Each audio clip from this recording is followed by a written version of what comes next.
Vegas lights shine bright, bad boys sitting pretty. Michael, Steve, Rob running things in Sin City. Podcast blazing truth, rhyming hard and witty. Three kings on the mic, Vegas life gets gritty. Matt Michaels dropping bombs, quick wit, no filter. Sin City's own, blending gold with the silver. Steve taking notes, every word's a thriller. Rob's on the tracks, beats cold like a chiller. Bad boys a podcast, raw truth they broadcast. Speaking facts so fast, haters coming dead last. Las Vegas legends, three amigos top class. Mic in hand, setting fire, never outclassed.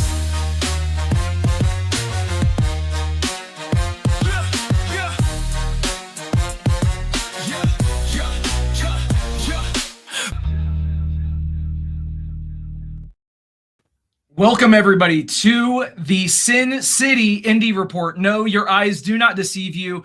I am Sin City Steve, and I'm being joined today with a very special guest, RedJed. Jed, how you doing today? What's up, everybody? Hi! Doing great, brother. How you doing?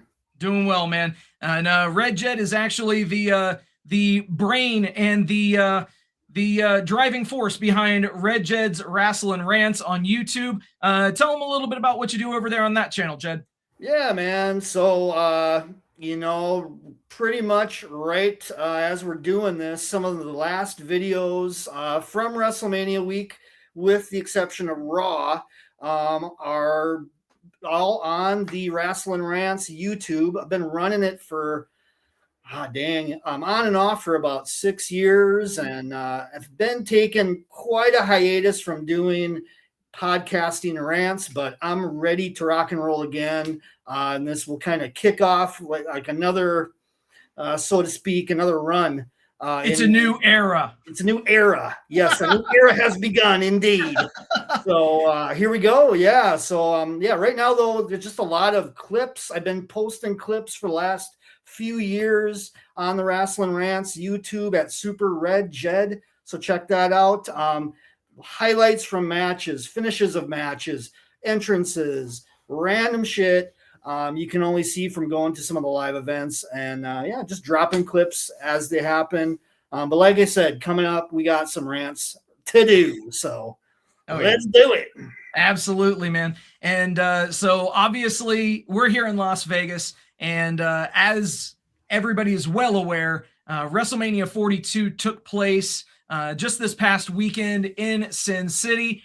But as anybody who follows pro wrestling knows, it's not just about Mania for Mania week. There are plenty of events that surround that show. And quite frankly, not enough shine gets given to those additional promotions, those additional talents that are out there showcasing what they can do. And they're not part of the WrestleMania show. But in some cases, we saw certain people 8-9 times this week. Yeah. So that being said, man, let's just go ahead and dive in. Let's talk about the first show that we hit up. It was live from the FSW Arena, and I'm talking about BRCW, Boca Raton Championship Wrestling. And Jed, give me just some surface level things that you, some observations that you had from this show.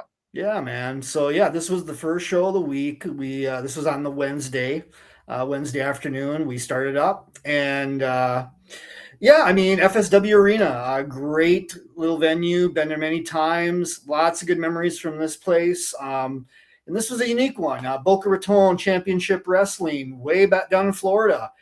We had some interesting personalities that I know you and I connected with at the Jericho Cruise that were running this show. That was interesting. I didn't expect that. I didn't expect a lot of just some random names. They had Gangrel. They had, Riddle was in the main event against Joe Coffey. Pretty solid match. I thought the opener 4-way too with that Reese Maddox was pretty good.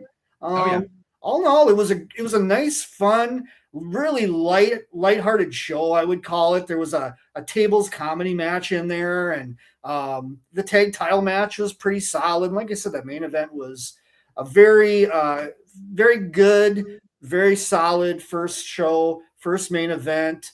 It was a nice, solid 2 hours just wrapped up into a little present there for us. Absolutely, man. And, you mentioned some of the highlights for this show for you. I gotta say, man, it wasn't just in this show, but across many of the shows that we hit up this week, Ben Bishop was someone who was in that tag match against Gangrel's team. And he was somebody that really kind of stood out for me this week. He was all over the place. He was working a bunch of shows.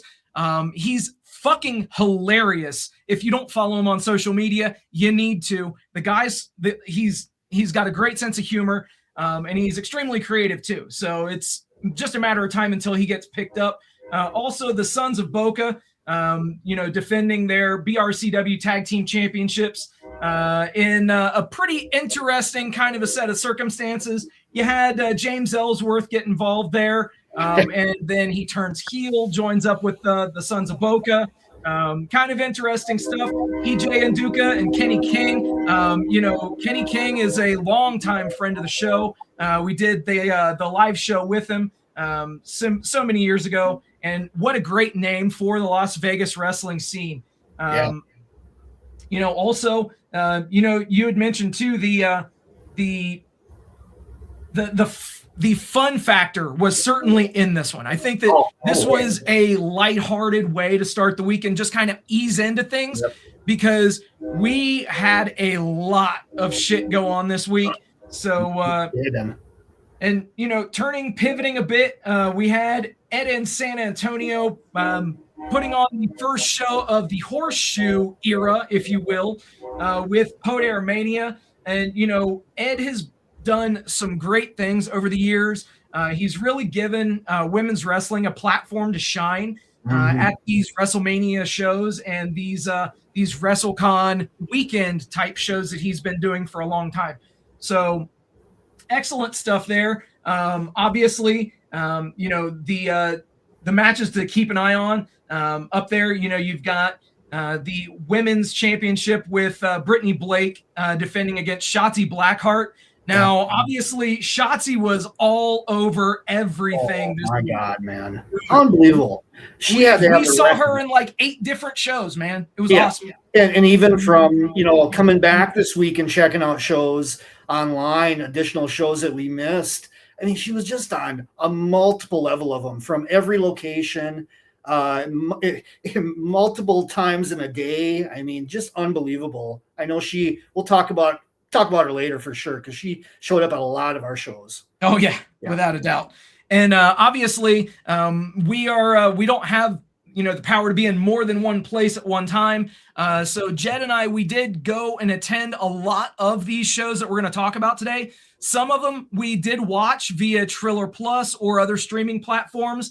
But unfortunately, there are some that did kind of slip through the cracks. So I definitely can tell you that there are avenues out there to check out this content.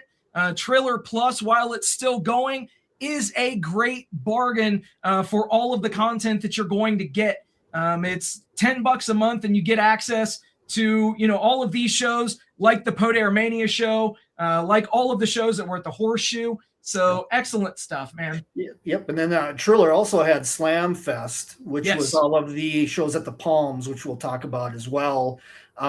And then in addition, a lot of these shows, some of these more indie shows, I should call them, they're on YouTube. The first 2 shows we went to, in fact, are fully on YouTube from start to finish. So that Boca Raton show, and then another one we're going to be probably talking about in a moment here. Absolutely. And what's up, Scoop? Thanks for hanging out with us tonight, brother. And that kind of segues right in, man. The Bionic Scoop is the best photographer for in-ring shots, and quite honestly, that you're going to find. Not just in Las Vegas, I'll say it. He's the best in the business. So go follow him on his social medias, the Bionic Scoop. He's an excellent follow and does amazing work. So shout out to you, sir. I know you were busier than hell this past week. Also, shout outs to the One Jester Official. Thanks for hanging out with us tonight, and enjoy the show. Hell yeah. Awesome. So as far as just kind of putting a pin into the Podair show. Shout outs to a couple of other names that were absolutely everywhere on this weekend. We had Brittany Brooks and Gypsy Mac in there as well against Izzy Moreno. And, Gypsy and Brittany, like I said, they both were on numerous shows. And Brittany was even one of the extras that was used at WrestleMania. So props to her for that. What a week for her, man. She also seconded Natalia, yes, I believe, at Bloodsport. So absolutely. Yep. And so also just kind of pivoting a bit here, we did go also to the Downtown Slam and saw Big Valley Wrestling putting on a show with the city of Las Vegas, downtown, as the name would suggest. Also, the one jester echoes my point and said Scoop is approved by the Asylum and FSW. So hell yes, there you go, man. But obviously, we love to showcase all of the promotions, and a great thing about Las Vegas is that there are several promotions here in Vegas. Obviously, we do the DeFalco Files every single week right here with Joe DeFalco, the owner and founder of Future Stars of Wrestling. But honestly, that's not the end-all be-all for pro wrestling in Las Vegas. There are other promotions, and we got to give these other promotions their flowers as well. Absolutely. So as the water rises, all boats rise. As the tide comes in, all boats rise. So shout outs to the talents that we saw at the Downtown Slam. We had Nick Xander, who, he's a staple in Las Vegas professional wrestling. Guy definitely earned his keep on that show, instantly establishing himself to a great audience, maybe some folks. And this is one of the great things with these types of events and this week is it opens the door for people who don't know these talents to discover them and to follow them. And honestly, that's one reason why we are launching the Sin City Indy Report, because we need to cast a spotlight where it needs to be shined.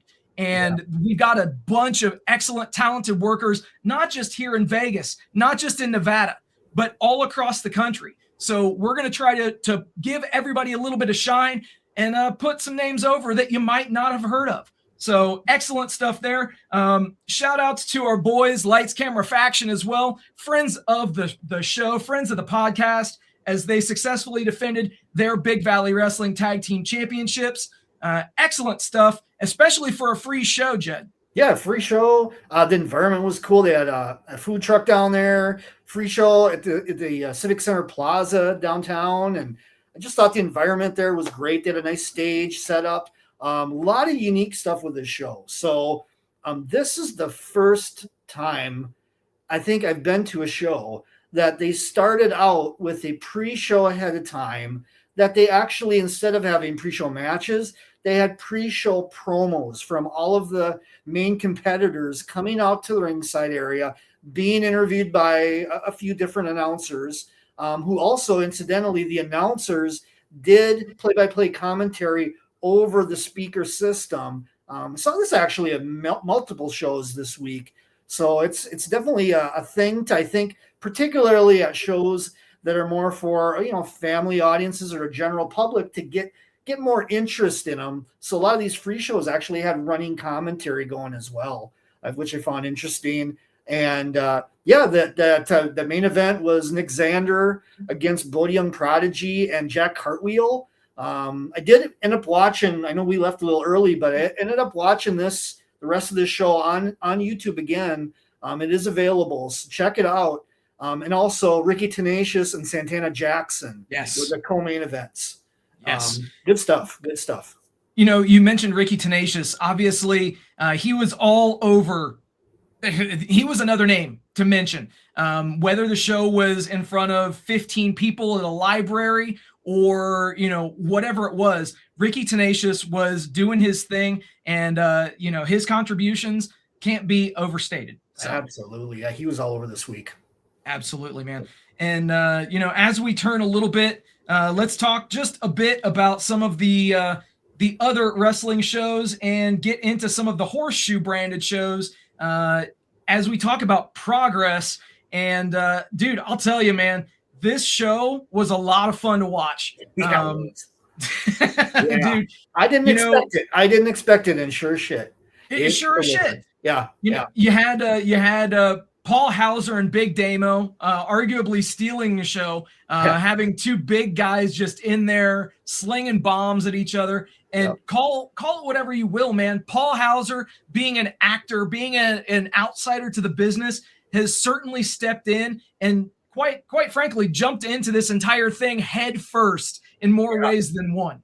Yeah, absolutely. He had 3 matches over the weekend. We saw 2 of the 3. So this one, and then I know we both watched the Maple Pro show. We'll talk about a little bit. Another solid match with him and QT Marshall. And then he also worked against one called Manders at some show over the week. I can't remember which one it was particularly. Unbelievable, man. I just have to throw out too, like, you know, you and I are kind of veterans of WrestleMania weeks. This was our 12th WrestleMania week we've gone to in our history.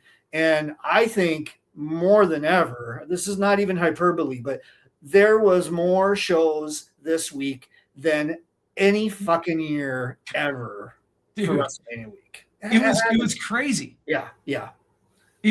And the thing is, we to peel the curtain back a little bit, Jed and I, we hit 10 shows this week.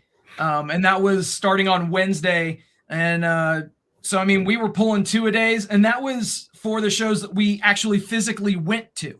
Yeah. And, you know, we watched hours on Triller Plus to catch the things that we didn't see live. Just an excellent week of pro wrestling for sure. Yeah, I was so immersive, man.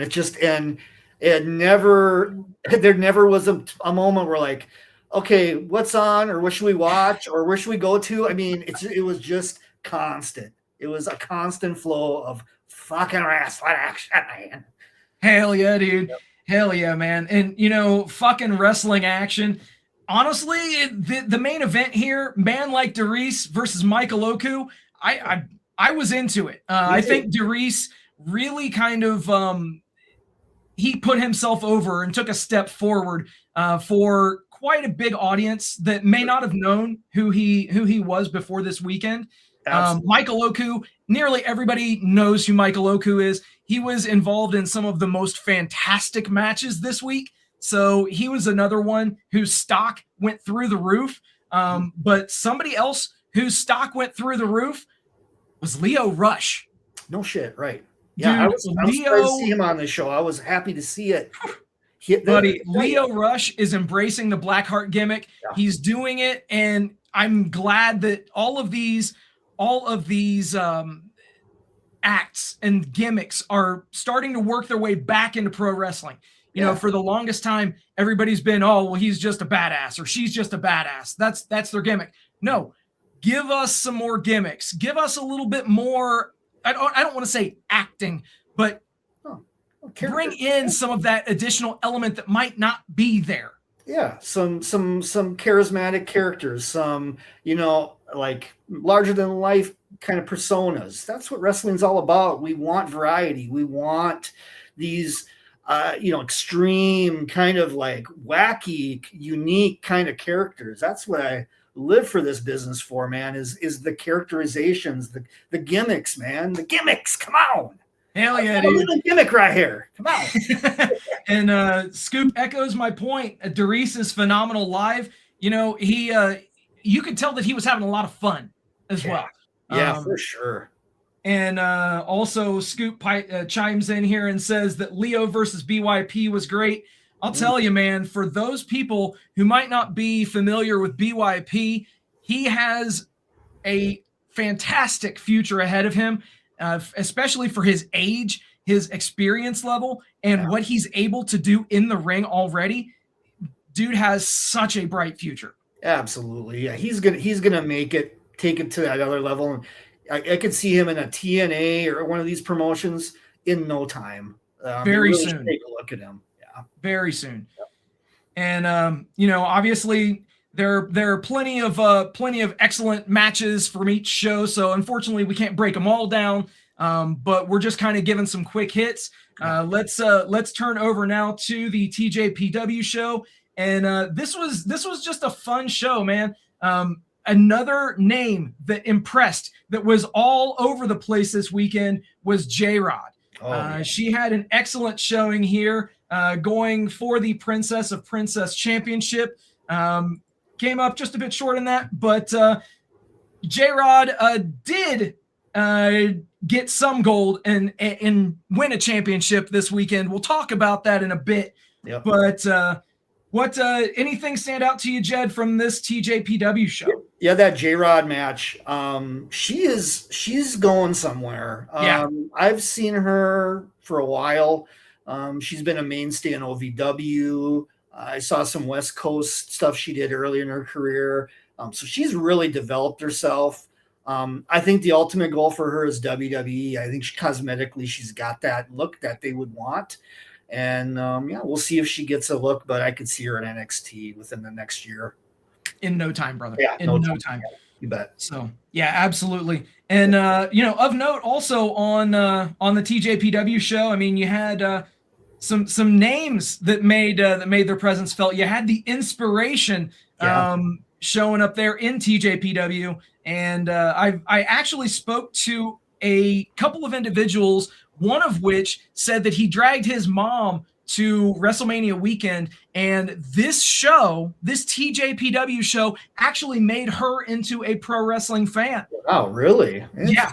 Huh. So that's honestly one of the great things about this weekend is it allows for so much discovery. And if you don't like the ultra violence that you're going to get with GCW, maybe you'll like the things that you're going to get from maybe Dragon Gate, or something along those lines. Maybe you're going to love CMLL, which that actually ties right in. But the great thing is that wrestling truly is a variety show. It should be treated as such, and there's a little something for everybody. Yeah, more than ever, especially WrestleMania week. I mean, it's like pick of the litter. Like, what type of genre do you want to focus on? Do you want to do death matches? Do you want to go with Joshi? Do you want to go, to CMLL? Do you want to do the lucha stuff? You have such a variety every single week at WrestleMania week. It's just like the number of women, all women matches and all women shows this week. Oh, was dude, incredible, man. Yeah, it was more than I've ever seen. Absolutely. Yeah. Even running head to head, two women shows at the same time. I mean, wow. Yeah. That shows real growth in the industry. Absolutely does, man. And I did name drop it just a minute ago. The CMLL show, honestly, was one of my most anticipated shows for the weekend. And I've got to say, man, you look at the card here. Obviously, this poster was before the main event was slightly changed to a tag match. Yep. But what really stole the show for me on this was Blue Panther and Ultimo Guerrero, combined age of like 120. These guys fucking tore the house down, bro. Dude, it was wild. The crowd was insane for that match, and the work was insane. The whole energy of that match from start to finish, even in the introductions, was like at another level. I didn't expect what we got. I expected something solid out of it, of course, but what we got out of it was one of the best matches of the week, period. I would definitely agree with you. Yeah. And, if you would have asked me on this card, if you would say, Sin City Steve, one of these matches will be the dark horse candidate for the best match of WrestleMania weekend, which one do you think it would be? Quite frankly, I would think that it would be the tag match with Dorada and Neon. Right. But no, it ended up being two dudes whose combined ages were 120, showing the youngsters that they can still hang. Yeah, they were bumping, man. Like, especially Blue Panther, he was bumping. He was taking like top rope suplexes, and that motherfucker was throwing himself all over the place, man. Unbelievable. It was exquisite, man. And another match that really was a solid match was Persephone defending her CMLL World Women's Championship against, in this poster, it was TBD, but that TBD ended up being TB and Tessa Blanchard. Yeah, and right. these two women went out here and beat the shit out of each other. Had a hell of a match. Yeah, again, definitely another one of the highlights of the show. I had a soft spot for the minis match. Now I know this match was probably work rate rise, probably the worst shit you'll ever see. But, oh man, I don't know. Wrestling for life, brother. You're right. I loved it, man. It was like watching like a really cheesy movie or something that you just can't turn your head away from it. It's just like, wow, how ridiculous is this going to get? Okay, they went there and it was great. Yeah, absolutely, man. And the as you're mentioning that, for those not aware, that was Kimalito and Periquito Sicarius versus Shamuel and Tengu. And good shit there across the board. A little something for everybody, which is what pro wrestling is and should be. Let's turn over now and talk about the Mark Hitchcock WrestleCon Super Show. This obviously is a memorial show that WrestleCon's been doing for years now. And unfortunately, it got some bad press because there was a match that was supposed to happen that was signed off by both parties and both promotions that they were representing, but plans changed, brother. So that ended up being swapped out for The Demand versus Jet Speed and Michael Oku. So the original match was to be Ricochet versus Leon Slater.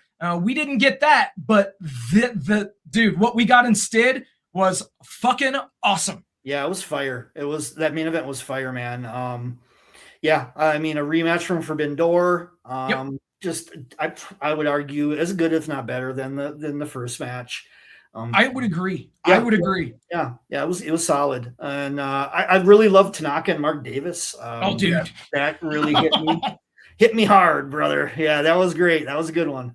That threw out shades of the old Mike Awesome battles with Masato Tanaka. Yeah, for sure. I think that's what they were going for too, like an homage to that almost. And then as always with the WrestleCon Super Show, we get that random multi-man tag, which is just a variety of workers, like almost in a surprise, like to be announced type of thing. And that's always fun too. That's always something I look forward to with the WrestleCon Super Shows every single year.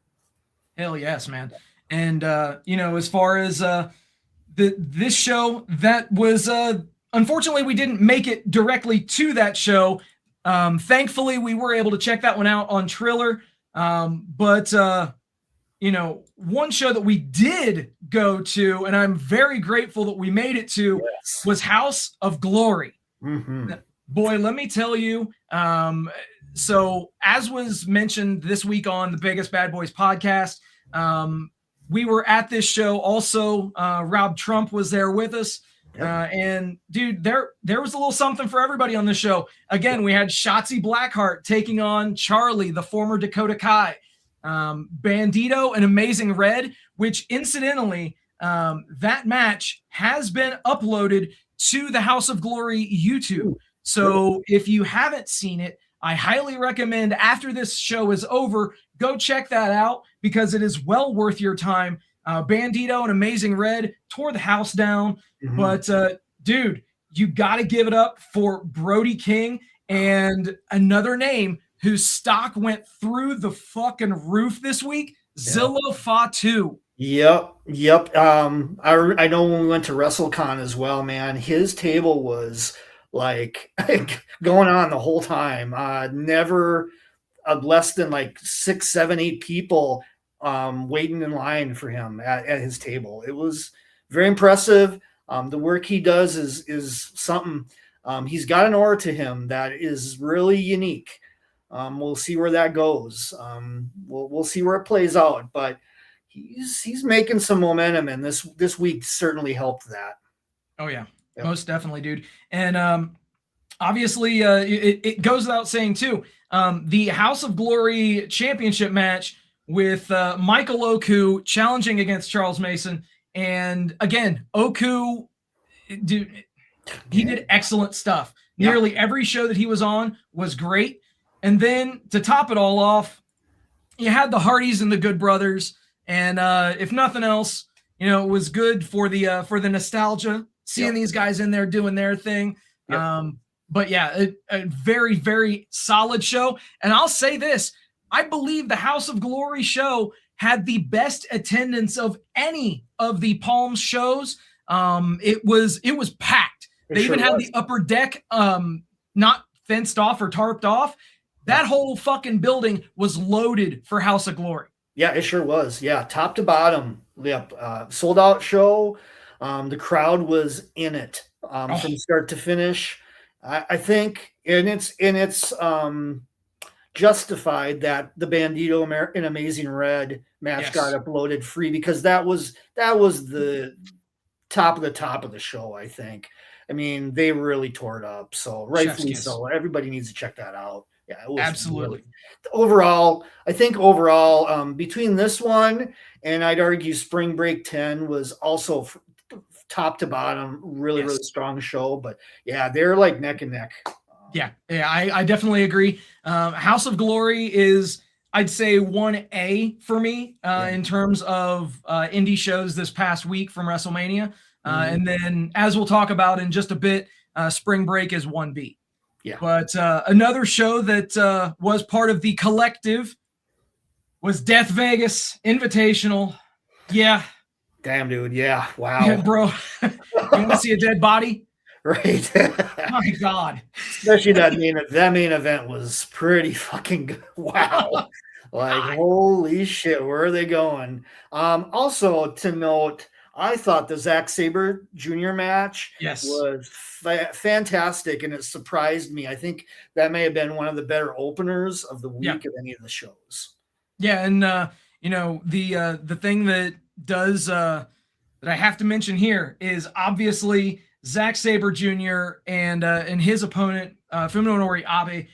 They set the tone for this show. And it was a technical masterpiece in there. It was not a let's grab light tubes and cut each other all to fuck as we saw elsewhere. So, I think that this kind of started things off in a little bit of a different tone for the show. But elsewhere you had the that main event. Let's be real. Let's talk about this main event. Because the three-way tag match, bro, I don't think I've seen that many light tubes in quite some fucking time. No shit. Well, because Desperado was beyond bloody. I mean, we're talking Muda scale level shit. We're talking here. Oh yeah, the dude was like covered from head to toe in fucking blood. I mean, when you say the names in the match too, you got Nick Gage, Matt Tremont versus El Desperado, Jun Kasai versus Masashi Takeda and Rina Yamashita. Dude, every single person in this match took years off their fucking lives. No shit. That's the best way that I can say it. Matt Tremont was bleeding all fucking weekend. I'm surprised that he was still upright after the weekend with how much blood that man lost. Yeah, between the clusterfuck show and this show. Wow. I mean, my God, dude. Good Lord. Yeah. So, but yeah, I mean, elsewhere, you did also have the Bustin' in the Brain. Unfortunately, with some things that happened with Bustin' in the Brain this week, how should we say this? The logistics of the steps. The very first show of the weekend, unfortunately, took out Alec Price. Hell of a bruise on the back of his leg from basically the stairwell kind of falling. The stairs just getting him. Yeah. So he was able to work some other shows during the week, but yeah, dude. Who would have thunk it? Like getting fucked up on your entrance, the first show of from stairs. That you're doing, yeah, no shit. Unreal. What do you do? Yeah, but props to Alec Price though for soldiering through as much as he did. He sure did. You know that had to suck. And if you haven't seen the bruise, just look that shit up. Dude. Yeah. Elsewhere, we did have the World on Lucha. This was a fun show. Every year, GCW does their Friday morning lucha show to kind of get things kicked off, get the momentum going for their shows at the Collective. This was no different. You had excellent matches here. Team Dragon Gate versus Team Gringo Loco was your main event. That was a fun match to watch all around. And then let's call it what it is. You had the Lucha Extrema match with Viperous and El Desperado. Again, Desperado, man, doing his thing. Yeah, man. And then this would have been, if I recall, the death match was the night before, and then this was the following morning. So he was still kind of healing from the fucking blood flow that he endured in the previous night. It was unbelievable. And then he went off again and had another hardcore match. So he loves it, bro. Crazy motherfucker, yeah. Crazy motherfucker's right. So, but yeah, excellent stuff. And then we did happen to be in the building for BTW, Big Time Wrestling. This went down at the Bazaar Bar in the Arts District. Honestly, dude, this was a fun show. Yeah, man. Top to bottom, dude. It was a blast. And I think the space at the Bazaar Bar is one where you're right on top of everything. Yeah. You are in the action, whether you want to be or not. You're going to have people brawling all over you. It was fun though, dude. It was a blast. This was a surprise show for me. I thought it was going to be a good show, but this show far and away exceeded my expectations. The same thing, man. I think both of us were like really didn't know what to expect, and the venue itself as well. I'd never been there. Didn't know what it was going to be like. I thought the lineup was pretty solid going into it, but I really had no expectations on it, and going into it and coming out of it, man. Again, this was one of the highlights for me of the week, just because of the sheer, I would call it like the sheer immersiveness or intimacy of this show. You're in a small bar. You are literally right there within the first row or the second row of what's going on. This ring had basically hardly any like outside, area. So the ring is like right next to the crowd. I mean, when they were doing some high spots, they were literally diving right into the crowd. I'll shamelessly plug Wrestling Rants. I did drop some videos from this event that we were damn close. I mean, we were like Ricochet, Rob Van Dam, Shotzi Blackheart were like bumping into us.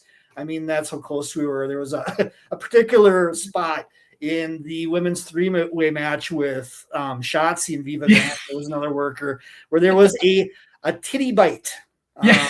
So check it out on my Wrestling Rants, the breast bite angle for the Shotzi Blackheart match. You get a kick out of it. It was funny. It was totally improv.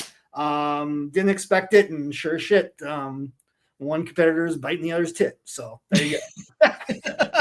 That was awesome, man. Yeah, the as you mentioned, the main event was one that we found to be pretty interesting given the whole wrestling landscape. It was The Demand versus Rob Van Dam, QT Marshall, and Starboy Charlie, who, in case you're not aware, is a WWE contracted talent at this point and has appeared on NXT. So, of course, with everything that's been going on surrounding Ricochet and the Leon Slater match and other matches that were pulled off of shows, we didn't know if this thing was going to happen. Right. But they did some very smart things with how they structured this match. And if you'll notice, in this match, Starboy Charlie was he was not the one to eat the pin. It was QT Marshall. Yep. And it was really well done across the board to make everyone happy, I think. Right. Yeah, I thought so too. And I thought there was good dynamic and energy when they had Van Dam and Ricochet in there. Yes. I thought it felt special, unique. Agreed. Kind of once in a lifetime type of thing. I really enjoyed the main. I just thought, man, top to bottom, I just really was impressed by the presentation, and like I said, that intimate dynamic. I have gone to in the past a lot of, I shouldn't say a lot of, but a handful of pro wrestling guerrilla shows. Back when they were at the Reseda location at the American Legion of the VFW, and this had that similar vibe. You're just right there. You're like, you can literally put your hand out and touch the ring. I mean, that's how close you were. So it reminded me a lot of those PWG shows. Absolutely, man. And you know, I think that I made the comment to you in this show as well that who knew that losing his mask would be the absolute best thing to ever happen to KJ Orso.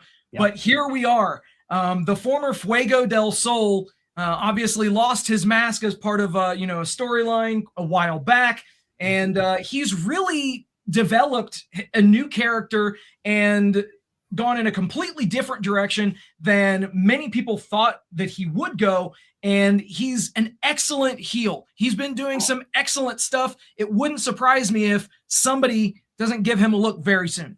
For sure. Yeah. I mean, just think about it. I mean, it was last year at Spring Break 9 where he lost his mask and he effectively turned heel.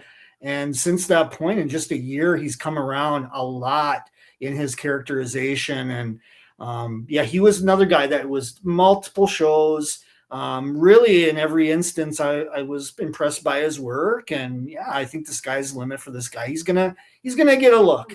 He's gonna get a look. He's gonna move out of GCW in time, I think. Absolutely. And Bionic Scoop says, not a fun time at those sized venues. Got a broken nose from it. Oh, brother, I can imagine, given your line of work and what you do. So obviously, as a fan, from the fan perspective, absolutely love the venue, but I completely understand how it would be an occupational hazard being at one of those shows, if you will. For sure, yeah. Everything's too close for comfort, Oh yeah, absolutely. And then from there, we went to another show that was outside. It was at Container Park. And this was the PWO. This was a couple of promotions that got together. It was the Kingslayer Wrestling and Impact Zone Wrestling went on and put on this show. And honestly, dude, I had a fun time watching this show. Yeah, man, that was great. We got into it. Really didn't know what to expect. I know last year we went to Container Park just to see very briefly what the layout was there, but we didn't really get to check out a show. So this time around, this year, we got to one and really caught for the most part most of the show. And I mean, I thought I know Jordan Cruz was in the opener that when we showed up. He's a talent I'm familiar with, and he looked great in there. And they had a women's three-way match that was pretty solid with I cannot remember the ID prospect talent that was in that match, but I thought she looked great. And then a wild main event. Wild. Yeah, I mean, I don't even know where to start with that fucking match, man. Container Park Chaos was the nickname of the match, and that. Yeah, it lived up to it for sure, man. Yeah, it sure did. It was a 6-woman hardcore match, street fight with the PWO, and then a team that I believe was captained by Maserati and then a few others. And oh my God, I mean, it was chaotic. Mickey Knuckles was involved in this match. She kind of she was like a second to the PWO, if I recall, and then something happened with Su Yung. She took a bump coming off of a ladder onto the table, and it was an ugly bump. It was not a flat bump. It was far from it. She went kind of like knees first and kind of to the side on the table. So I think she got legitimately injured. And then from there, Mickey Knuckles came in and just all hell fucking broke loose, man. She is fucking wild, man. Like, kids were at this show, and I felt like, what is going on here? Like this fucking Mickey Knuckles doing like abhorrent shit while these children are just watching this fucking perverted bitch go off, like what the fuck? It was crazy. Yeah, dude. And in fact, there was a child that was he was acting as a second for his mom. I think it was Rochelle Riveter, and oh my God. They I can't remember who ended up like throwing down with him at the end after the match, but that kid got pushed down. I Mhm. thought maybe he was going to take a bump at that point, even like worse than what happened. But yeah, it was chaotic enough as is. Maserati went through some tacks. Yeah, the shit was crazy. Let me tell you. Yeah, man. Absolutely. And, standout for me as well, Miss Paradise. I think that she has an excellent look. I think that, obviously, as these talents grow and as they gain more exposure, they get out there. I think that the sky's going to be the limit for a lot of these workers if they continue to, just do what they're doing. Also, gotta shout out to the three guys in that KSW championship match. Yeah. Friend of the show, our boy Damian Drake looked good in that match. Also, Can't Stop Jamal, and the winner of that three-way was new KSW champion Dante King. So yeah, all three guys put on an excellent match. Excellent stuff there at Container Park. Yeah, both the men's and women's three ways. They both were very solid, and then you follow that up with that chaotic 6-woman street fight, container chaos, and it was a really nice show for a free show. Again, very impressed. I felt like the talent really stepped up and really made it a really memorable show for sure. Absolutely. And, as you had mentioned, shout outs to the WWE ID talent, Fallen Gray. She was a standout in this show as well. Yep. So speaking of the women, let's turn our attention to Stardom. And man, this show was a lot of fun. I think that there was some excellent in-ring action here. Jed, what stood out to you the most from this show? The Athena match I thought was probably the best of the show. I'd put it neck and neck to me. I mean, I really liked that six woman tag at the end with Babes of Wrath and Statlander against Starlight Kid, Azumi, and Meishura. That was top notch main. But yeah, that Athena match really delivered too. I was really impressed by it. Those were the two matches that really came out to me, but I think more than anything was the angle with Tekla, and the president of Stardom. I am so intrigued on where this is going to go next. I'm thinking maybe Forbidden Door or something. We'll see where they go with it. But I hope they do follow up with this. And you mentioned the angle with Tekla showing up to accost, if you will, Taro Okada. So yeah, really good stuff. Kayfabe, keep it alive. It's fantastic. And quite frankly, I would love for this to be a running storyline where every single time that there's a Stardom show with AEW talents on it, yeah, have Tekla there and have her show up and fuck with him in some way, shape, or form. I think that's something else that they continue to do. For sure. Yeah. I love it. Yeah. I thought this was probably overall from what I saw of all of the all women shows, this probably took the cake, I would say. Yes. Yeah. Yeah, I would agree. From top to bottom, you had excellent matches in there. Alex Windsor, she continues to make new fans and to make a name for herself here in the States. And I think that what we're seeing, not just with this show, but with what she's done since she's, been put into the Brawling Birds, I think that, she's really picking up momentum. And I think that people are going to actually be, saying her name more frequently. So she's going to be a big winner. I think when we look back at this, this time period, a year from now, we'll see that her stock jump through the roof too. Yeah, absolutely. And this is another thing that's really cool about WrestleMania week is you see the talent rising, and then you see, like you said, like a year later or a couple of years later where they're at. Sometimes we catch it at ground level too, where somebody's just kind of getting themselves out there, and then they just start shining and it takes off. They get, connections from Mania week, and boom, there we go. And that's one thing I love about this week is there's just so much organicness to it or something. You know what I mean?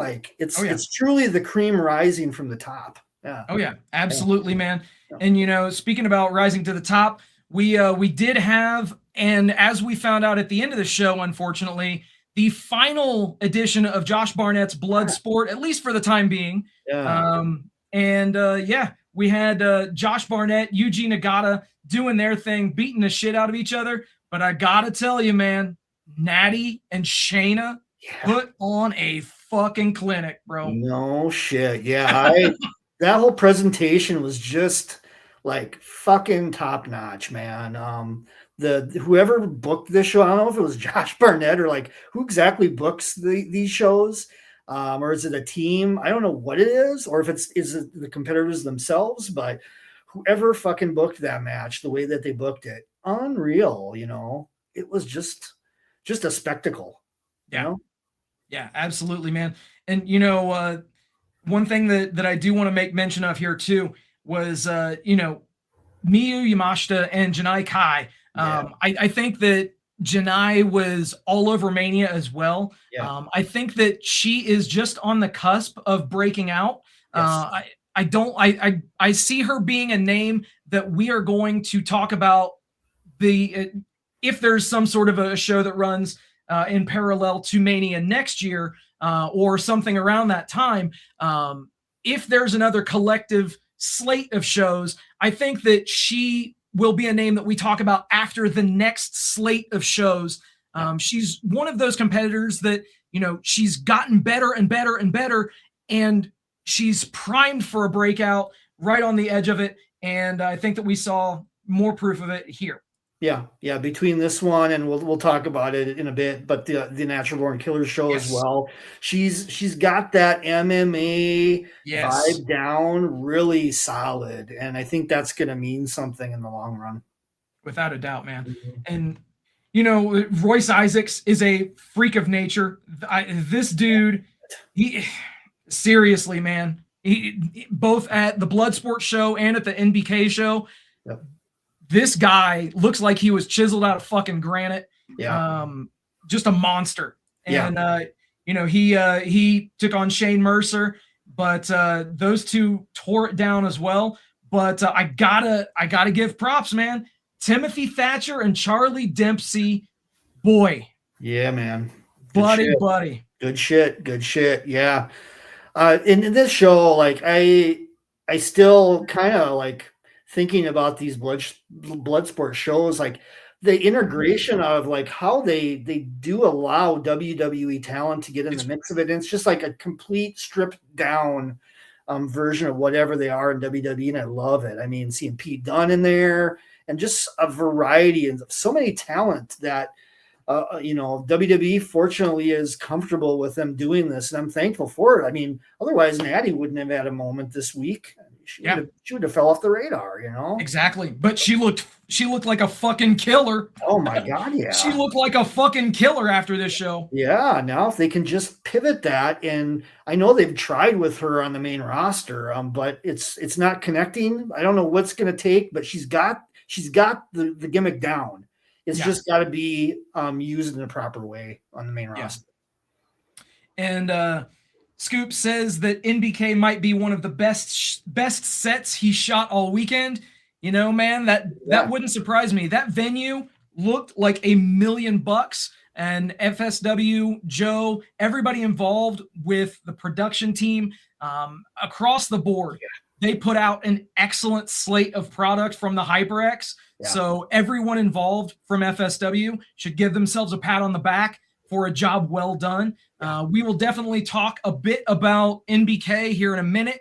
I do want to make mention, Mecca, we will kind of leave that up to Matt and Joe to discuss on the DeFalco files, because let's be real, who better to talk about the show than the sources themselves? So let's hear it straight from Joe's mouth, and you'll hear that on the DeFalco files. So tune in for that this week. So absolutely. Let's turn now to Joey Janela's Spring Break 10. Woo!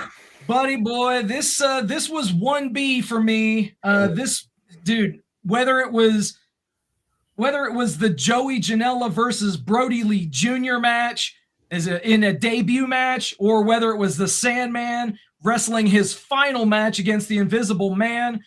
This show was a fucking good time, dude. Yeah, man. It was to me, I think this was one of the more like top to bottom, start to finish, the most cohesively booked GCW show I've seen in years. They've had a lot of times where it's like, oh, they went to the Hammerstein, and there's a lot of hype involved in it and things like that. And they really never like made the hype. It didn't live up to it. But I think like this one, the one we attended last year, Spring Break 9 as well, the Janela Spring Break brand is where it's at. That's the pinnacle of GCW. And this was just another example of it. I mean, goddamn it. From the start to the finish, just oh my God. I mean, we started with a ladder match, if I recall. You grabbed the brass ring ladder match. Yeah, and it was just like where the fucking top rope broke. Oh, that's right. Yeah. All of a sudden, boom. And kudos for the talent. They didn't fucking bother them for nothing. They continued on. Thank God it was a ladder match, so they could do that and put the focus more towards the ladder and things like that. But yeah, and then like how there was just like it was almost like a gauntlet ladder match. Like random people were not like coming in right at the same time. So then all of a sudden we'd have like Masato Tanaka showed up, and it was like, what? Okay. I liked it though. It was very like out of control, and you really did, unpredictable as hell. I loved it. It was a clusterfuck before the clusterfuck. Yeah, it indeed was. Yes, indeed. And I made mention earlier that Joey Janela wrestled against Brody Lee Jr. in Brody Lee Jr.'s debut match.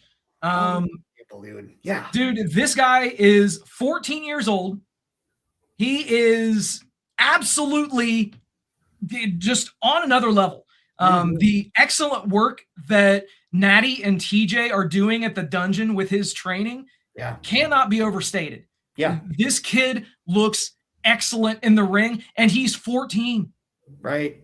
He's more he's technically sound than I'd say almost half of the pro wrestlers that are out there right now. It's insane.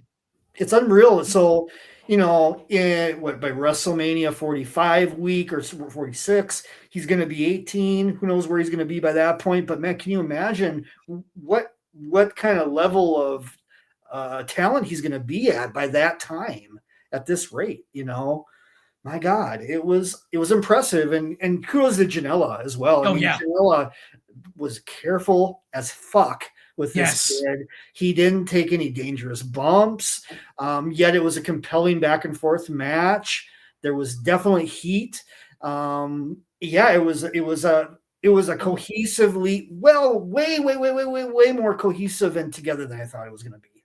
Yeah, absolutely, man. Yeah. And the turning a bit there, obviously, we did also see the final match in the storied career of the Sandman as he laid down and put over the Invisible Man on the way out. He sure did. And hey, he didn't get gassed in the process either. He looked pretty good out there for what may or may not be his last match. Let's be honest. We know how these things go. So pro wrestling is pro wrestling. Right, exactly. So where there's money, there is potential of another match. But and I frankly think that maybe the Sandman deserves a true final match with a true competitor in a competitive situation. But this was fun. I mean, this was great. The run-ins were fantastic. The Foley thing was great. Foley looks great. Those atrocious cane shots from Kendra Lust. Oh yeah, Kendra Lust, Missy Hyatt. It was just one surprise after the next, and that's how a match like this should be. It's just campy, and it's all about like what the fuck's gonna happen next. What ball is going to drop next? How are they going to one up the crazy shit they did 2 minutes prior to that? And it delivered. Yeah, absolutely, man. And, I do also have to mention another team that showed out like almost none other this weekend was the 3-man unit known as the Rascals. Obviously, we all know them. We all love them. And smoke them if you got them. But these boys, yeah, man. Every match that they were in, they fucking killed it this week. They sure this did. one was no exception on this show. Yep. As you had Mathers, Price, and Oliver going against those guys. And all 6 of these boys tore the house down. They sure did. And, you know, I'm thinking back on the timeline of this. So they did this show early in the evening of Friday, and then they zipped over to the Palms for the MLP show, which I believe was Friday night. And they were in the main event with Mystical, Amazing Red, and Mascara Dorada. so within which 2 was hours, fucking amazing. Spoiler alert. Yeah, right. Fucking amazing. Yeah. So they delivered. Yeah, I mean, I was happy to see them here this weekend. I would have loved if TNA could just be a little more agreeable to things, because there would have been an opportunity to have like a 4-person tag with Trey Miguel in any of these matches, and it would have just taken it to that next level. But it is what it is. Myron Reed, though, man, he's definitely stepped up. A lot of people were concerned with how he would fare if he would get lost in the shuffle. Right. But no, he's done enough to set himself apart. Yeah. If jumping over the top rope and doing cutters on people is what you got to do, and fuck it, let's go. Exactly, and he's got that shit down pat. Oh, dude, does he ever? No kidding. And speaking of having things down, I've got to say it, man. Say whatever you will about the match, but Atticus Cogar and the new Hayabusa. I was telling you, man, I'm not a huge fan of gimmicks being recycled. Just because in my view, Hayabusa is one of my most revered talents in the history of this business. So having somebody completely fresh take the mantle of Hayabusa and everything that mask and that sash represents, I wasn't a fan of it. But this match was a pretty standard match. We thought that based on video packages where Atticus was saying how, the new Hayabusa is not scarred up, so I'm going to scar the fuck out of you. I was expecting there to just be complete ultra violence in this, and there wasn't.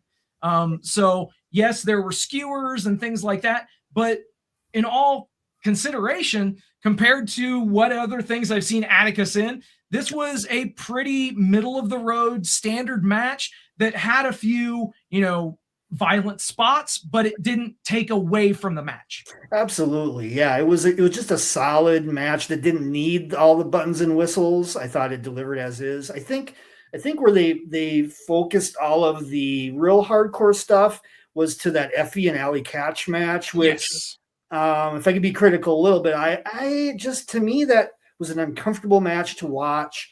It just didn't have the heat I was thinking it would have. I think roles weren't defined enough for people to really be like, which way am I going here with this? Who's the baby face? Who's the heel? Nobody really wanted to see either of them like leave the company. I don't know. Yeah. I don't know. It was just like a weird, uncomfortable match to see Allie Catch just get fucked up beyond recognition. She got her shit destroyed. She did. Yeah, it was just an uncomfortable match. I would assume for them as well, it probably was. I felt like they were trying to hit the extreme level on this one, and I just feel like nobody really wanted to see that. I don't know. That's just me. So. And Bionic Scoop chimes in and says Trey is hurt, broken patella. Oh, damn. No wonder. Okay. Yeah, I did see him at the WrestleCon. He was there one of the days at least, but yeah, that makes sense then why he wasn't in any of the matches. Yeah, absolutely. And obviously, spring break was great, but we did then. Oh wow! We turn the page and then we go to Strangle fucking Mania. Yeah, man. I tell ya, this show started at like 1 a.m. Yeah, dude.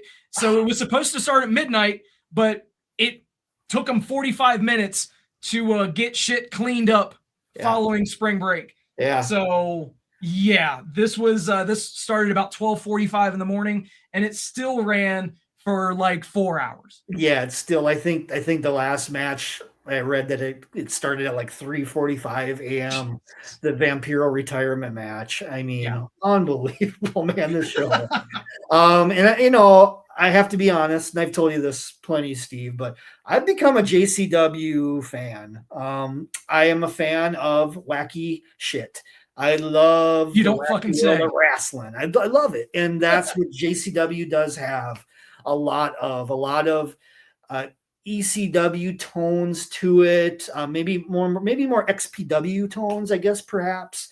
I would see that. Fairly raunchy and sometimes, and there's just like it's very like brazen and like in your face, and it's kind of sloppy, and it's just it's one of those things, but I love it. And that said, I dug the show too. It was long, it was late. Yeah. I think we caught most of it the following day, in fact, because it was so fucking late that the show started. Yeah. But yeah, there was some definite highlights in there. The Vampire retirement match. Yes. Oh boy. Okay. Yep. Vampiro versus PCO versus Big Vito. Yeah, man. Yeah. Vamp going out and storied career. Yeah. Shout out to you, sir. Yeah. Friend of the show, Vampiro. And I'm a huge Vampiro fan. I always have been and always will be. And it's time for him. I mean, just going in this match, I mean, like nobody was carrying anybody in this match. It was just kind of like, woofda. They were just kind of trying to, I mean, I don't blame them. By all means, if you're trying to do a match at 4 a.m. 4 in the fucking morning, bro. That's the thing. Yeah. I mean, you have to take that into consideration. I mean, to have the stamina and the ability to stay awake that long with or without drugs is a whole other story. But man, Jesus Christ, But no, fun show all around. Yeah, I mean, what else can you say? Is JCW? It's the crazy world of JCW, and it's just gonna get crazier. I feel like there's some momentum for the company coming off of this and in their show as well weekly. So we'll see where it goes. Yeah, absolutely, man. I think that you hit the nail on the head. JCW in the past year, they've really solidified themselves as being an alternative. We heard that word being thrown around quite a bit with other promotions, but in the truest sense of the word, JCW has become an alternative, and their show is free every single week on YouTube.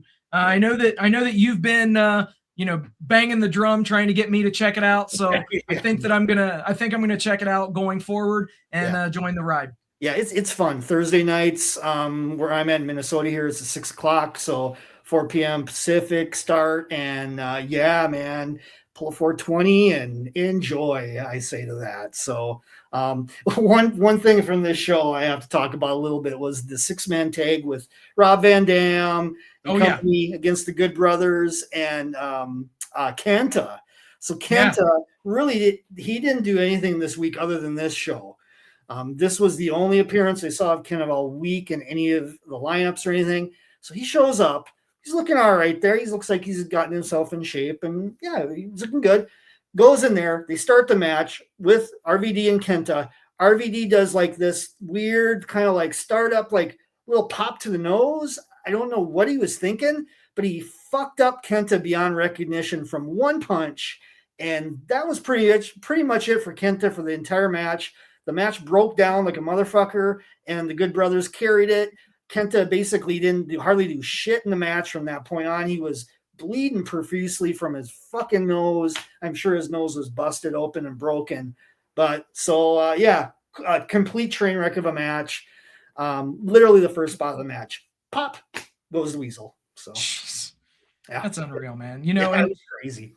Yeah, and it just goes to show like how quickly things can break down. You know what I mean? Yeah, for sure. So, but turning our attention to a very, very solid show, talking about the MLP Multiverse show. This was at the Palms, and to me, this card is easily defined by trios matches. The two of them on this show were fan-fucking-tastic. Yes. You had Sidney Akeem, Michael Oku, and Rich Swann versus The Demand, which, dude, I did not know that was a match that I wanted until it happened. And yeah, also shout outs to our boy Toa Leona. Toa's a great guy, and it's fantastic to see he and Khan all over the place this weekend as well, getting the recognition that they deserve for their hard work. Toa, with his complete body transformation, is phenomenal, dude. Absolutely phenomenal, the work that guy has put in. So yeah, he put in the work, and now he's starting to see the results. Excellent. Absolutely, yeah. And I'm happy to see that AEW allowed these guys as a group to do so many shows this week. It really established them. I think it's going to help their push on AEW as well, because they really represented well this week. And here's another match as well that we had a little bit of interaction with a TNA talent and an AEW talent. I was shocked that they allowed Rich Swann to do this match. Yeah, I couldn't believe it either. Right. From my understanding, I don't believe he's on a dedicated contract with TNA. He's on like a appearance thing. So he had control over this booking. Thank God. Jeez, dude. Because him and Ricochet go back a long way as well. I remember seeing them in tags in PWG. They really, came up together and are real close. I think they're definitely still got that chemistry going on as we saw in this match. So. Hell yes, man. Yeah. Hell yeah. And the other trios match that we got to talk about is Mystico, Amazing Red, and Mascara Dorada versus the Rascals. The Rascals, obviously, we just talked about them doing excellent things, and then they go and they do this match, and it's just like, what the fuck, man? These guys tore it up this weekend. Yeah, this was the main event of the show too, and rightfully so. It rightfully really ended the show on a bang, and I felt like this show flowed maybe better than any of the shows all week. I just had like one really fun match after the next, and there was no bullshit in between. Even the Stephen Borden match with a guy I know he's worked many matches with, I felt like they perfected that match, and that came off really well. The women's, I think it ended up being a women's 4-way match. I think it was originally a 3-way. That was solid. Once again, Killer Kelly was introduced. Yeah. Yep, and she ended up taking the fall in that one. Yep. So I thought that was solid. The Paul Walker Hauser match with QT Marshall, yet another street fight that they had, just as brutal as the first one that they had in Ring of Honor. Oh, yes. And I liked how they referenced that extensively, even showed clips of it. So again, the partnership between MLP and AEW shining in this one. They kind of even though Paul Walker Hauser isn't really with AEW at this time, they were perfectly fine with him using footage from their previous match to kind of build the story a little bit. So I thought that was pretty cool. Absolutely, man. And obviously, you talked about those things. Hechicero and Jonathan Gresham also was a technical masterpiece, my friend. That was, and the thing is, you say those names, you think you're going to get that, and then you actually get that, which was extremely exciting. Mm-hmm. And I was pleasantly surprised to see the layout of that match was interesting. Gresham was more of a heel than I usually would see out of him in something like that. I thought it'd be the other way around. I thought Hechicero would be more of the heel persona in that match, but it was not the case, and really uniquely technically sound. Yeah, I loved that match. Yeah, solid stuff, man. And then elsewhere, let's just briefly touch on Mecca. Like I said, Mecca will be talked about in depth with the DeFalco Files with Matt Michaels and Joe DeFalco coming up this week on the Vegas Bad Boys podcast network, if you will. And you heard it here earlier. BYP and Leo Rush had an excellent match on this show. Also, the main event of Zilla and Killer Cross, dude. Mm-hmm. Killer Cross is Vegas wrestling at this point. I think that's pretty safe to say. He has kind of carved out that niche for himself, and good for him on that, because this is going to be, he's going to be tied to Vegas wrestling until the end of his career. Absolutely. Yeah, man. He's the guy. Yeah. He makes waves all across the city. It's his fucking city, no question about it. Yeah. Hell yeah.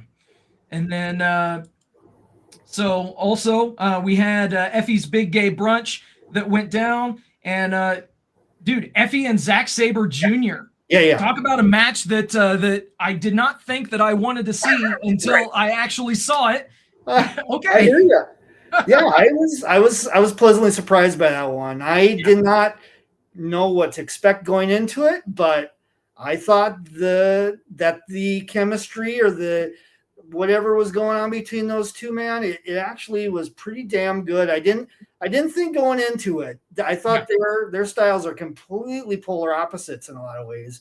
But exactly. Zack Sabre Jr., man, he is just like the most so good wrestler ever. I mean, for real. He can work with fucking anybody. He could work with a Mexican mini and somehow would get that match over. Absolutely. Yeah. And, also shout out to Kid Bandit who, announced retirement at the end of the week. So obviously Kid virtually loved across the board by everybody in the business. So Charlie Evans, Ali Catch, Steph DeLander, Kid Bandit, these four delivered, and this was just a fun match with as you would expect, a contrast in styles between your participants. Yep, absolutely, yeah. And I can't remember like how many matches Kid Bandit worked over the weekend. I know Kid Bandit worked on the Downtown Slam show that we were at as well. And then there was that particular match that was, I believe, the last match of her career. Yep. So real impressive talent. One of those talents again that like the versatility in Kid Bandit. I've seen Kid Bandit have death matches, and I've seen technical masterpieces from Kid Bandit. It's really unique that a talent where they're at such a level where they're at just called it a day, but to each their own. But I just thought there was many years to go with Kid Bandit. But is what it is. I completely agree, man. It is what it is. But the one last thing that I want to kind of get into is, as was mentioned, Natural Born Killers 5. This one went on after WrestleMania on Saturday night, and this was a fun show, man. Coming to you live from the HyperX Arena. Shayna Baszler and Janai Kai. I mentioned how I thought that Janai had a standout week, and I think that this match was definitely part of that. This was an entertaining match, and of course, if you like the MMA aspect, I would assume that with Bloodsport going away, that NBK will still stick around because they are not connected. So if you love this style, then who knows? Maybe follow these these NBK events, and if FSW smart, which I'm sure that they are, this becomes another brand that follows and goes around, because there is enough interest wherever you go. Yeah, especially if Bloodsport's taking a break, somebody's got to step in for that, and this would be perfect. I mean, you integrate Killer Cross again in the mix of this. He could be like, once again, like this show was, he was like the host of it. And I believe he did a match early as well. Yes. But yeah, that Shayna Baszler, Janai Kai. What I have to say also about the HyperX Arena. So I'd never been to HyperX Arena until this event, and I was impressed by the fucking production in there, man. I know we briefly expounded on it earlier, but just the presentation of filming them coming down this long like corridor. And then down the steps, just the whole presentation, man. I just loved it. It was just really, really cool. I felt like cutting edge quite a bit. And I hope that they continue to do shows at the HyperX Arena. I think it's a really, really like eye-opening, eye-popping venue that from a TV perspective as well, I think would catch people's attention. Yeah, absolutely, man. The look of the stage itself and the way that everything's framed, it was phenomenal. So, man. Obviously the other things to to look at from this show. We had mentioned Matt Riddle was on this show. He went up against Jonathan Gresham in your main, which was very solid. And also you had Graves versus Simon Gotch, which was also a pretty hard hitting match. Always great to see Graves on these shows. There's another guy who continues to put in the work, bust his ass, do everything that he needs to do, and excellent showing by Graves in a losing effort on that. Yep. And then the one match that really caught my attention as well was Royce Isaacs and Bateman. I thought they were throwing down fucking bones, dude. They were throwing. I thought this was probably the best presentation of this style on the show. I thought they really had a back and forth fight. I mean, it felt really like it should, It definitely felt like a fight for sure. Those two guys, and Bateman, I think he plays the crazy guy well enough to where he can drive a lot of the psychology driven aspects of even a worked MMA match. It's great that it translates even to this type of a style. As the Bionic Scoop mentions, FSW is locked up for once a month through the end of the year at the HyperX. Perfect. So if you are a Vegas local, if you did not happen to see Natural Born Killers or Mecca, then take your ass to one of the FSW shows at some point during this year. Do yourself a favor. That venue is gorgeous for professional wrestling. Yeah, it's so cool, man. It's got that intimacy, it's got that immersiveness. You got the presentation down. Every spot you could sit in that venue is a good spot. I mean, you can't go wrong with it. Yeah, absolutely. And obviously, there's another show that we really aren't going to talk too much about because it was two matches. It was the GCW Ultraviolent title on the line between Matt Tremont and Otis Kogar, and the Immortal Clusterfuck itself. Yes, folks, I'm talking about the Immortal Clusterfuck 2026. Dear God. I thought that I saw, light tubes and glass and all sorts of crazy fucking shit elsewhere this weekend, but this Ultraviolent title, no, this reestablishes it. These two fucking killed each other. Absolutely fucking killed each other, bro. Yeah, it was just one fucking thing after the next in that match. And that was the opener. I mean, granted, there was like two matches. This was a unique card. I mean, you're starting it late, two matches on a card. One is a hyper violent opener, cage match, glass tubes everywhere, shit fucking upon shit. And then we move to like basically like a 2.5 to 3 hour gauntlet battle royal with like 70 competitors. Wow. It was insane. The final elimination occurred after 149 minutes in the match. Holy fuck. Are you kidding me? Unbelievable. Yeah, we're pushing 149 minutes in the match. Whoo, boy. So in case you're keeping score, that's 2.5 hours unto itself. And as Jed mentioned, this was a Royal Rumble type of a match where participants came in randomly throughout the night. You could be thrown over the top rope or and have both feet hit the ground, or you could be pinned or submitted. So all of those things happened. We had appearances in this match from a lot of the names that we saw this weekend. Mm-hmm. Even some that we didn't see this weekend, like the Invisible Man, who actually had the most eliminations out of anyone in this match. Oh my God. Take that as you will. What about the dinosaurs too? Those fucking dinosaurs. There were three people in the blow up dinosaur outfits. They were in there doing their thing.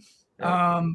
But the winner of the Immortal Clusterfuck was somebody who we saw numerous times this weekend, Shotzi Blackheart, who, dude, she is making one hell of a name for herself. Mm-hmm. It doesn't matter if there are 10 people in the audience. It doesn't matter if there are 50,000 people in the audience. She's going to give you everything she's got at all times. It's insane, dude. Yep, definitely. In my eyes, one, if not the MVP of the whole week. Just like we talked at the beginning of the podcast here about how many times she worked in a day. Breaking it down, I'm sure there's some resource online like Cage Match or something, but breaking it down, she had to have worked like 10 shows at least. Yeah, it was wild, man. It was absolutely wild. Yeah. But as we get ready to wrap, obviously, I just want to take this moment to just kind of set the stage for what to expect with the Sin City Indy Report. We're going to be doing this based on feedback from you. If you like what we're doing, make sure you hit that like button. If you're new here, hit that subscribe button for us, or follow us on social media. Vegas Bad Boys. You see all the handles down below in this slick new graphical format that we've got. But in case you are listening to the audio only portion, Vegas Bad Boys, VegasBadBoyz on X, Facebook, Instagram, and YouTube. Twitch, they're a little bit weird. It's the full Vegas Bad Boys podcast, and obviously VegasBadBoys.com.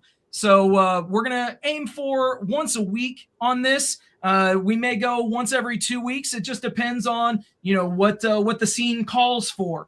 And but in any event, we are going to be bringing you indie wrestling from all over the country. So if you happen to be listening to this and you're a promoter, if you're listening to this and you are a talent, if you are listening to this and you're a fan that loves a particular promotion, make sure that you hit us up on any of our social media. Let us know. Or you can follow me, hit me on social media at Sin City Steve, and give me some material. Tell me what you want to see from this show. Tell me what you want to see on the Sin City Indy Report every week, because we would love to do it every single week. I got no problems with this. Yes. But, it's WrestleMania is an amazing time of the year.